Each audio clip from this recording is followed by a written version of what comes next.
Hi everyone, we want to engage this season in what I captured courage to rise again. Now, we are doing episode 1 today. Life in general sometimes does not always go as planned. In ministry, in career, family, in business. But the power to rise again and keep moving forward even when it does not make sense. That is the real mark of strength and faith. Grace gives you the capacity to rise anywhere. Not because it is easy, no. Because destiny is calling. In Micah chapter 7 verse 8, it said, though I fall, I will rise. Falling is part of life, but rising is a choice. I once watched a young child learning to walk. He took the first 3 steps, stumbled and fell. And he turned and looked at his mother. Not to apologize, I guess. Not in shame, but to ensure that the mother was still watching. And he smiled, took another step. And this is applicable to all of us. In between childhood and adulthood, we experience such. But now we hide the smile when we fall. And we even mistake falling to failing. But they are not the same. Every fall carries a message that you are still becoming. The flaw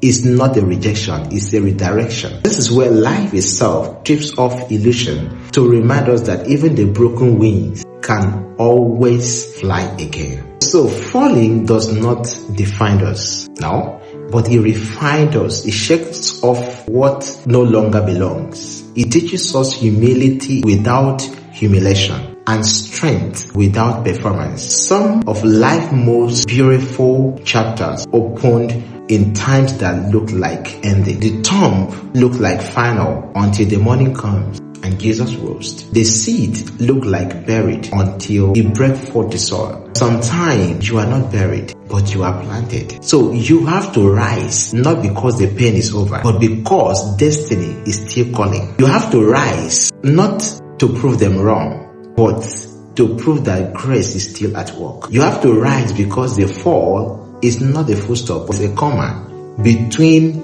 who you are and who God wants you to be. So you might have fallen, I understand, but it is time to rise again. It is time to take some strategic steps. It's time to re-strategize. It's time to rebuild. It's time to recreate. It's time to move out again. Because you know what? That flaw isn't your position. Your position is the topmost top. And that is where God wants you to be. See you in our next episode. And remember, blessed.